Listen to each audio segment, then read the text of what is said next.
going on, Jeromes? So NFL 53-man cuts were in yesterday. Waivers have processed, and some players have been added officially to the Vikings practice squad. So 16 spots on the practice squad, but really 17 for the Vikings.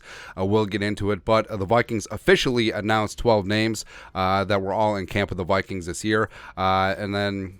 this is easier. So, running back D, Wayne McBride, Run DMC, is in on the practice squad, 7th-round pick, passed through waivers.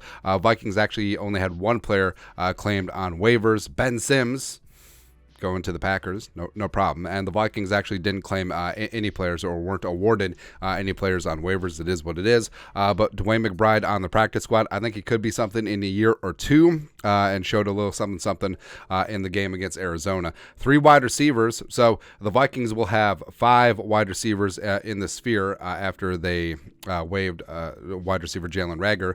But Tristan Jackson, who really had himself a nice camp, the pride of Syracuse, working his way up.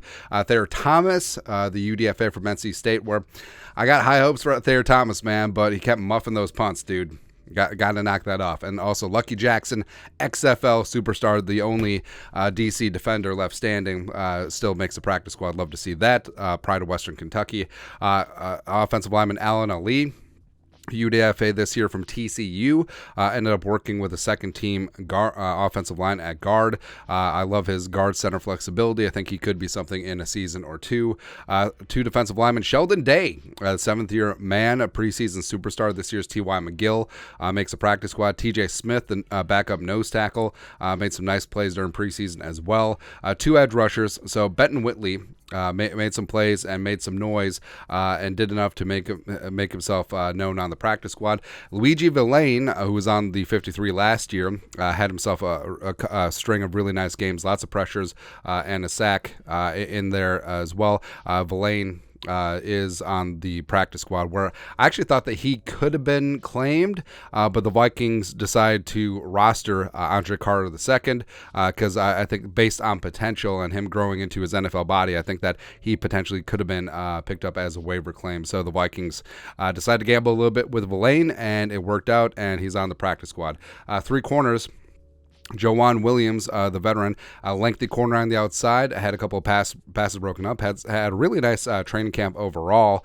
Vikings gambling a little bit and getting him down there, and same thing with Jalen Williams, the UDFA slot corner from Indiana, who'd been working with the twos almost exclusively during camp. He makes the practice squad. CJ Colden Jr. From Oklahoma had himself a really nice game against Arizona in the final exhibition. He makes the practice squad. Now, you'll notice that the Vikings only officially announced 12, even though that 3 other names had been reported, Hakeem Adeniji, Henry Bird, as well as Tyrese Robinson. But the reason why they didn't officially announce them yet is because all these guys are coming in from other teams and they have to pass physicals. So it really is as simple as that. So 3 reported signings: offensive tackle, offensive guard Hakeem Adeniji coming in from Cincinnati, 2020 6th-round pick out of Kansas. So some way, for some reason, our guy Thor Nystrom is smiling.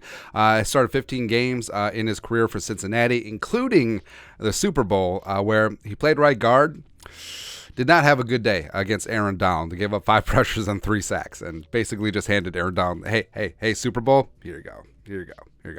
Then you got offensive guard Henry Bird. He's a 2023 UDFA out of Princeton. Perhaps you've heard of it. Now, he was in camp with the Broncos, played left guard for them exclusively, put up some nice numbers and PFF grades in preseason in their 3 exhibitions. And then guard Tyrese Robinson, 2022 UDFA out of Oklahoma. Played both guard spots for Philly. He was in camp with the Birds this year. So, Kwesi hammering on the offensive line on the practice squad, a quarter of it as of right now with Ali, Adeniji, Bird, and Robinson. They still technically have 1 spot open, and that could be absent the Vikings using short-term IR, which we should know here very shortly. The player that is let go to make room for David Quisenberry, the tackle who the Vikings just signed, could potentially end up on the practice squad. Or, Kwesi's still looking around. It's fine. And we said that the Vikings technically have 17 spots on the practice squad because edge rusher Junior Aho, the 2023 UDFA out of SMU, is part of the international pathway player. You down the IPP? Yeah, you know me. And he doesn't count on the practice squad, so he gets to practice and sit in on meetings and really get immersed in the NFL, which is fantastic for him, and it's also great for the Vikings having an extra player as well. A couple of notes. So no Blake Prohl, kind of surprising. Now, does Prohl just go to Carolina, just like Adam Thielen? I don't know, man. But also, no off-ball linebackers, so the Vikings rostering 4 on the 53. And I thought that Tanner Vallejo or Wilson Huber could be a candidate there. Still could be, since they do have a spot open, but we'll see. And practice squad rules, you can have 2 elevations per week, 3 elevations in a season per player, as well as you can protect 4 players, which changes on a rotating basis every week. So you can go from there. But your thoughts are thoughts. Vikings, well, they officially announced 12 on the practice squad, but reportedly there's 3 more. Let us know your thoughts and our thoughts in the comment section below. Subscribe for daily Vikings takes. Want to support the work? Put a little something in the Venmo. But till next time, Skol, production value.